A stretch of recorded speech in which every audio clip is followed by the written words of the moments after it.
Boomers are facing a double-edged sword. They made a lot of money in the last 40 years as real estate appreciated in unprecedented ways, but now they're locked in. They can't afford to retire, in part because of the high cost of real estate. Let's jump in and I'll share with you why I feel this way. Okay, according to Business Insider magazine, less than 40% of renters in the United States earn enough money to afford the median U.S. apartment. And there's a Vanguard report that shows that about 80% of Americans age 60 and older, the boomers, are homeowners. And about half of their net worth is tied into their home. So that's the good news, bad news, right? Let's look at how much the average person in this age group is worth. And remember, half of this is in their home. So let's just jump to the people that are 45 to 54. You can see the household, the median household net worth, including the value of the home equity in their home. That is a little under $250,000. For 55 to 64-year-olds, now we're getting into the boomers, that number grows, it's about $365,000, which doesn't sound too bad as you're getting ready to retire. But remember, half of that is in their house. And if they want to access that equity, they have to sell the house. Let's keep going. 65 to 74, $410,000. So if the Vanguard report is right, about half of that net worth is in the home. So outside of the home, they have about $200,000, right? So the Vanguard report continues on and it shows this chart here. And unless you happen to live in one of the darker green areas, what Vanguard calls the lottery winners, and I would agree with, you know, if you live there, you can relocate, you can sell your home, you can buy a less expensive home in one of the gray areas, and you can pocket a lot of money. But most people don't do that. This shows the percent of the population that moves each year, also from this Vanguard report. And you can see as we get older, that amount of movement, the percent of us that are moving each year, you know, when we're younger, 20 to 29, a little over a fourth of us are moving. And then 30 to 39, we start to settle down. A little less than 20% of us are moving. 40 to 49, that's when we're really not moving. It's just a tad over 10%. 50 to 59, it's only 1 in 12, 8% of us. And then 60 to 69 is 6.6. It keeps falling, right? I mean, it keeps going down. And the reason is, you know, we like to nest. It's hard to move. You can see 70 to 79-year-olds is 5.7%. And it really only goes up when we're forced to move. Because we're older, maybe we need assisted living, something like that. So it's hard to move. So most of us are going to stay in our homes, and the home equity is locked into our house. So it really is creating a double-edged sword. So for those that are willing to move, let's look at this. This is the migration. Migration just means you sold your house and you moved, among people that are 60 and older. So of the people that moved, 35% stayed in the same county. So within a state, right, we have counties. So almost over a third of us stay in the same county. Another 42% of us, so now almost 80% of us either stay in the same county or we move a county or two over. We move counties. 20% of us will change states.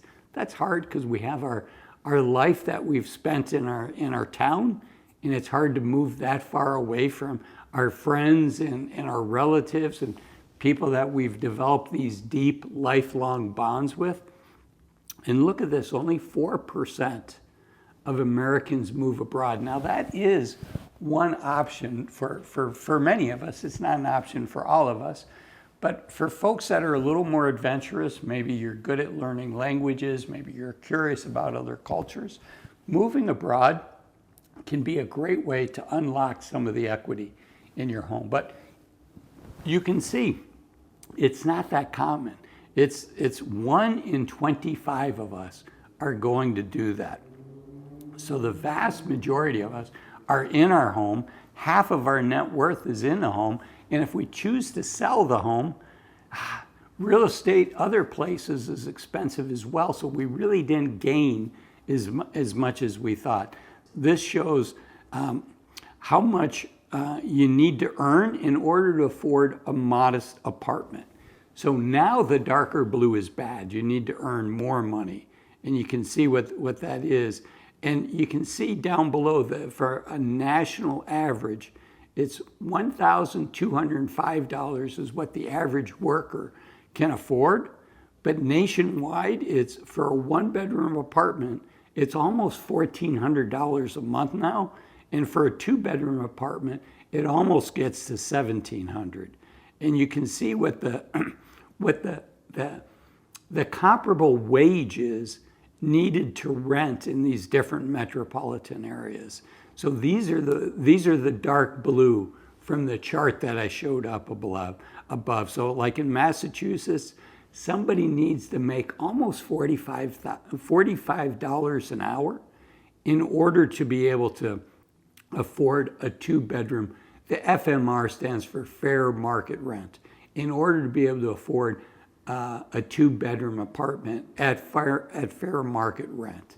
And these rents are above what this report would say are fair market rents. So it's really challenging because you can see, the average person maybe works 2,000 hours a year.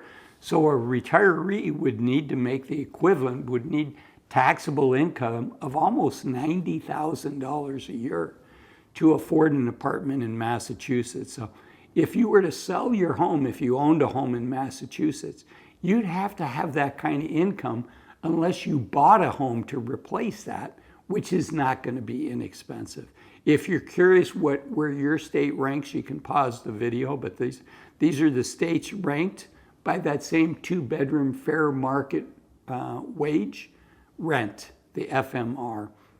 And, it's not surprising to me that Bloomberg has a report that came out earlier this year that said New York City rents are so high that only 5% of those apartments are affordable for the average salary. And then the New York Post goes on to say even high earning tech workers can't afford most New York City apartments. So the good news is boomers have benefited from this increase in real estate, this historical increase in real estate prices, but we're kind of locked in and our hands are kind of tied on what we do to free up that equity in order to actually be able to pull the trigger and retire. So it's about making good decisions. It's about thinking through what our alternatives are, right? I talked about moving from state to state, right? And I think the numbers were only 20% move outside of the state, and even fewer move outside of the US. And I get that. I have traveled around the world and it would be very hard. I think I would enjoy it for a couple years, but I'm a little strange in that regard. I think for many of us, it would be really hard to sell our home in the United States and live in a different culture where we don't speak the language, particularly if the culture is very different than ours. Now, in some ways, as we get older, some cultures, I think, do a better job of respecting and helping out older people. I think the United States is a little bit of every man, woman, and child for themselves. So it can be a little tough to age here in the United States. But most of us are not going to do that. And so most of us are locked into our homes. Yes, the good news is we have this home equity, but we have to think about ways to free up that home equity if we want to use it as a tool to help fund our retirement. And we want to make good decisions thinking about when we retire, which is why I made this video here, why waiting to 65 to retire might be a big mistake. I'll see you in it. Bye-bye.